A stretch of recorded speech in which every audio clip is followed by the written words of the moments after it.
Olá, sejam bem-vindos à nossa terceira aula da disciplina de auditoria e controladoria, onde nós vamos tratar de controles internos e seus sistemas. A reorganização do controle interno no âmbito do governo federal teve marca inicial na medida provisória 480, de 27 de abril de 1994. Na ocasião, foi criada a Secretaria de Controles Internos, a SFC.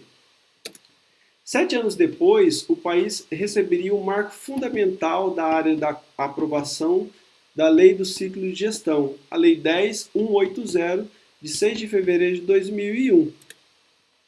O controle interno ele é peça-chave da auditoria, que emite parecer dos resultados de uma gestão ou a realidade dos números divulgados nos balanços. Essa auditoria deve avaliar os mecanismos de controles internos para saber o risco que se corre.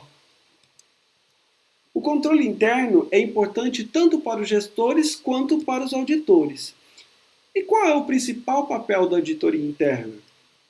O principal papel de uma auditoria interna é garantir para os dirigentes da entidade de controles internos estão funcionando adequadamente. Quanto maior o risco e a incerteza, mais importante será a verificação sobre os funcionamentos adequados dos controles internos. O processo administrativo, como vocês bem sabem, é formado pelo planejamento, organização, direção e controle. No planejamento, é o momento da organização ou a entidade planejar-se de maneira a longo prazo, né? Seja um planejamento estratégico, tático ou operacional. O planejamento estratégico ele é de longo prazo e ele analisa o ambiente externo, o ambiente interno, ele levanta os pontos que podem ser melhorados, né, dentro da organização, os pontos fortes, para que a organização se estabeleça diante as ameaças e oportunidades que estão dentro do ambiente externo. A função organização dentro do processo administrativo é aquela que age, né? É aquela que organiza, que coloca em prática todas essas ações que foram planejadas. Enquanto a direção é relacionada à liderança, a tomada de decisão, é a ação que o próprio agente faz para que as ações sejam organizadas conforme o planejamento. E o controle é um processo de balanceamento entre aquilo que foi executado, aquilo que foi organizado e aquilo que foi planejado.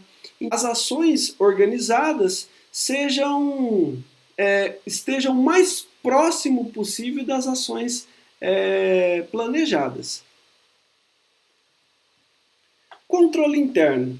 Enquanto definição, o controle interno compreende o conjunto de métodos e procedimentos adotados pela entidade para salvaguardar os atos praticados pelo gestor e o patrimônio sob a sua responsabilidade, conferindo a fidedignidade dos dados contábeis e segurança das informações neles decorrentes. O controle interno, nós temos o controle administrativo, que compreende o plano de organização de todos os métodos e procedimentos referentes à eficiência operacional e à obediência das diretrizes administrativas, e o controle contábil, que compreende no controle que sustenta os números apresentados nos demonstrativos elaborados pela área contábil como um sistema que dão suporte aos atos praticados. O controle administrativo é aquele controle que está diretamente associado às ações administrativas, como, por exemplo, o controle de contratos, o controle de processos, enquanto o controle contábil ele está diretamente associado ao controle dos números que são apresentados nos relatórios contábeis. Qual o objetivo do controle interno na administração pública?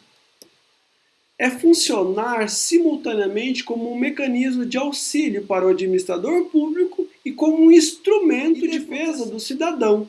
Assim, garante que os objetivos da organização pública serão alcançados e que as ações serão conduzidas de forma econômica, eficiente e eficaz.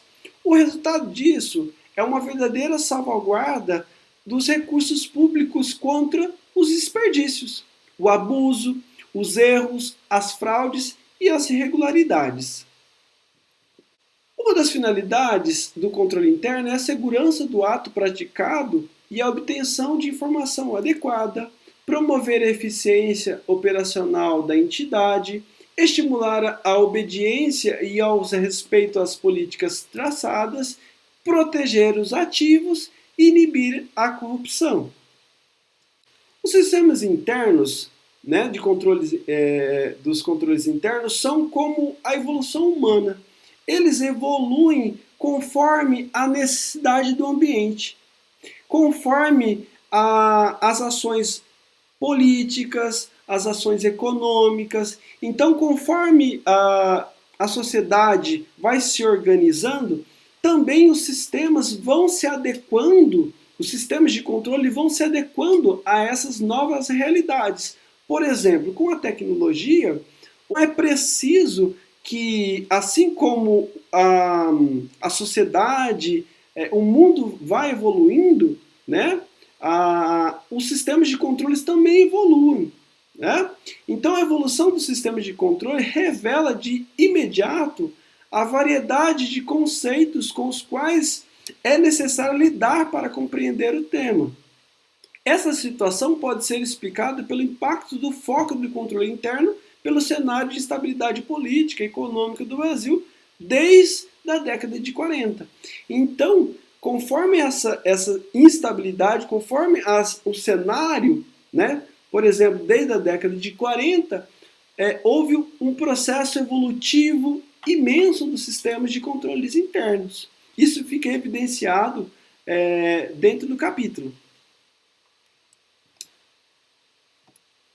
Como proposta de aprofundamento do tema, dentro do fórum da aula 3, eu sugiro para vocês que vocês leiam o capítulo 6, o sistema de controles internos, analise a evolução dos sistemas e discuta com seus colegas a seguinte questão. Os sistemas atenderam às finalidades? A sociedade pode participar do processo de controle interno? Você participa do sistema de controle interno da sua cidade? Seja ele o controle administrativo ou contábil. Então você, enquanto cidadão, você participa desse controle aí na sua cidade? Você participa das ações na Câmara de Vereadores aí da sua cidade? Então, leia, reflita, analise, discuta com os colegas e participe do fórum. Eu espero vocês lá. Um grande abraço, até a próxima aula.